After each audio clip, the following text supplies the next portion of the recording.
नमस्कार।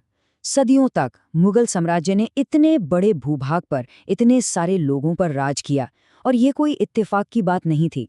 इसके पीछे थी एक कमाल की बेहद ऑर्गेनाइज्ड एडमिनिस्ट्रेटिव व्यवस्था, एक ऐसी मशीन जो फारसी और भारतीय परंपराओं के मेल से तैयार हुई थी। तो आज हम इसी मशीन के पुर्जे पुर्जे को खोलकर समझने वाले हैं।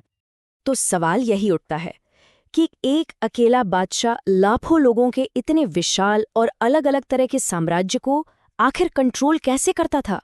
मतलब दिल्ली में बैठकर बंगाल से काबुल तक हुकूमत चलाना, ये कैसे मुमकिन था? इसका जवाब छिपा है उनके एडमिनिस्ट्रेशन के शानदार स्ट्रक्चर में। तो चलिए एक नज़र डालते हैं कि आज हम क्या क्या जानने वाले हैं। सबसे पहले हम समझेंगे कि ये ग्रेट मुगल मशीन आखिर थी क्या। फिर हम देखेंगे कि बादशाह से लेकर गांव तक पूरा सिस्टम कैसे काम करता था। उसके बाद जानेंगे कि इस एम्पायर को चलाने का फ्यूल कहाँ से आता था और आखिर में इसकी लेगेसी यानी विरासत पर भी बात करेंगे। तो चलिए शुरू करते हैं पहले खंड से। देखिए, मुगल एडमिनिस्ट्रेशन कोई ऐसी वैसी साधारण व्यवस्था नहीं थी। ये एक हाईली सेंट्रलाइज्ड और बहुत ही सोफिस्टिकेटेड ढांचा था, जिसे खास तौर पर इतने बड़े एम्पायर पर कंट्रोल बनाए रखने के लिए ही डिजाइन किया गया था। और इस पूरी मशीन का पावर सेंटर कौन था? बादशाह। सारी की सारी पावर उसी से निकलती थी। मिलिट्री का हेड भी वही, कानून बनाने वाला भी वही और इंसाफ देने वाला आखिरी दरवाजा भी वही। मतलब पावर पूरी तरह से एक जगह पे सेंट्रलाइज थी। तो ठीक है, पावर तो बादशाह के हाथ में थी, पर वो पावर, वो आदेश बादशाह के दरबार से निकलकर एम्पायर के कोने-कोने में एक दूर दराज के गांव तक पहुंचता कैसे था? चलिए इसी चेन ऑफ कमांड को समझते हैं। ये अपने आप में एक कमाल का सिस्टम था।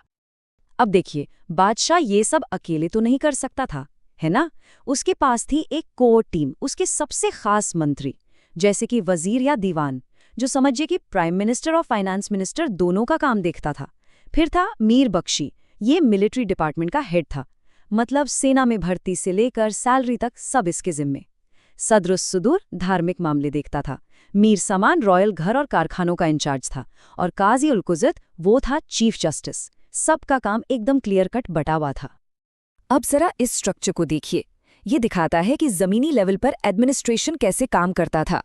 पूरे एम्पायर को बांटा गया था सूबों में, यानी आज के स्टेट्स की तरह। सूबों को बांटा गया था सरकार में, जो आज के जिले हो गए, और उसके नीचे थे परगना और फिर गांव। और सबसे मजेदार बात यह है कि हर लेवल पर दो बड़े अधिकारी होते थे, एक एडमिनिस्ट्रेटिव हेड जैसे सूबेदार और एक रेवेन्यू हेड जैसे दीवान। ये एक तरह का चेक्स एंड बैलेंसेस था, ताकि कोई एक अफसर बहुत ज्यादा पावरफुल ना हो जाए। सूबेदार लॉ एंड ऑर्डर देखता था और दीवान सीधे बादशाह को पैसे का हिसाब देता था। कितना शानदार सिस्टम है ना? अच्छा, ये तो हो गई प्रांत और जिलों की बात, पर शहरों का क्या? शहरों के लिए एक खास अफसर था कोतवाल। और ये जो कहा गया है वो बिल्कुल सही है। कोतवाल को सिर्फ शहर का पुलिस कमिश्नर मत समझिए। वो लॉ एंड ऑर्डर तो देखता ही था, साथ में साफ सफाई, बाजारों पर नजर रखना, मतलब आज के म्यूनिसिपल कमिश्नर वाला काम भी उसी के जिम्मे था। तो अब तक हमने मशीन का ढांचा तो समझ लिया, पर सवाल ये है कि इस इतनी बड़ी मशीन को चलाने के लिए फ्यूल, मतलब पैसा और पावर कहाँ से आता था? इसके दो इंजन थे। एक था मिलिट्री और दूसरा था पैसा। और इन दोनों इंजनों को चलाने वाले सिस्टम थे मनसबदारी सिस्टम और लैंड रेवेन्यू सिस्टम। चलिए पहले मनसबदारी सिस्टम को समझते हैं। ये मुगल एडमिनिस्ट्रेशन की रीढ़ की हड्डी थी, समझिए। ये कोई सिर्फ मिलिट्री रैंकिंग नहीं थी। असल में एम्पायर के हर बड़े सिविल और मिलिट्री ऑफिसर की एक रैंक होती थी, जिसे मनसब कहते थे। मनसब का लिटरल मतलब ही है रैंक या पोजीशन। अब ये मनसबदारी सिस्टम थोड़ा सा ट्रिकी है, तो ध्यान से समझिएगा। हर मनसबदार की रैंक के दो हिस्से होते थे, जात और सवार। जात से तय होती थी ऑफिसर की पर्सनल हैसियत और उसकी सैलरी, मतलब जात जितनी ज्यादा, दरबार में इज्जत उतनी ज्यादा। और सवार से पता चलता था कि उस ऑफिसर को कितने घुड़सवार सैनिक मेंटेन करने हैं।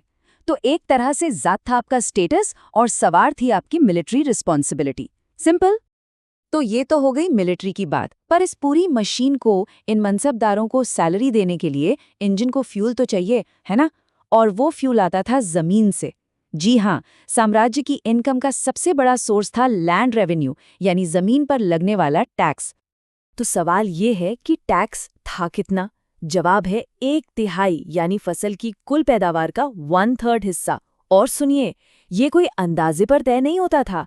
राजा टोडरमल का बनाया हुआ एक बहुत ही साइंटिफिक सिस्टम था जिसे जब्ती कहते थे। इसमें जमीन को पहले नापा जाता था, फिर पिछले 10 साल की पैदावार का एवरेज निकाला जाता था और उसके आधार पर टैक्स तय होता था। मतलब हर चीज का हिसाब किताब था। तो हमने सिस्टम को समझ लिया, उसके इंजन को भी देख लिया। अब आते हैं अपने आखिरी हिस्से पर, जहां हम इस पूरी मशीन का एक एनालिसिस करेंगे। इसकी ताकतें क्या थीं, इसमें कमजोरियां क्या थीं और आज तक इसका हम पर क्या असर है। अगर इसकी ताकत की बात करें तो सबसे बड़ी चीज थी स्टेबिलिटी। इस सिस्टम ने इतने बड़े, इतने डाइवर्स एम्पायर को सदियों तक एक साथ जोड़े रखा। ये कोई छोटी बात नहीं है। और इसने जो एडमिनिस्ट्रेटिव स्ट्रक्चर बनाया, उसकी छाप आज भी हमारे गवर्नेंस सिस्टम पर दिखाई देती है। लेकिन जाहिर है, हर सिस्टम में कुछ खामियां भी होती हैं। इसकी सबसे बड़ी कमजोरी ये थी कि ये ज़रूरत से ज़्यादा सेंट्रलाइज्ड थी। सब कुछ बादशाह की काबिलियत पर डिपेंड करता था। अगर बादशाह मजबूत तो एम्पायर मजबूत, बादशाह कमज़ोर तो पूरा सिस्टम लड़खड़ा जाता था। और एक और बड़ी प्रॉब्लम थी जागीरदारी सिस्टम, जिसमें अफसरों को सैलरी के जगह ज़मीन दे दी जाती थी। आगे चलकर यही चीज़ बहुत बड़ी अस्थिरता का कारण बनी।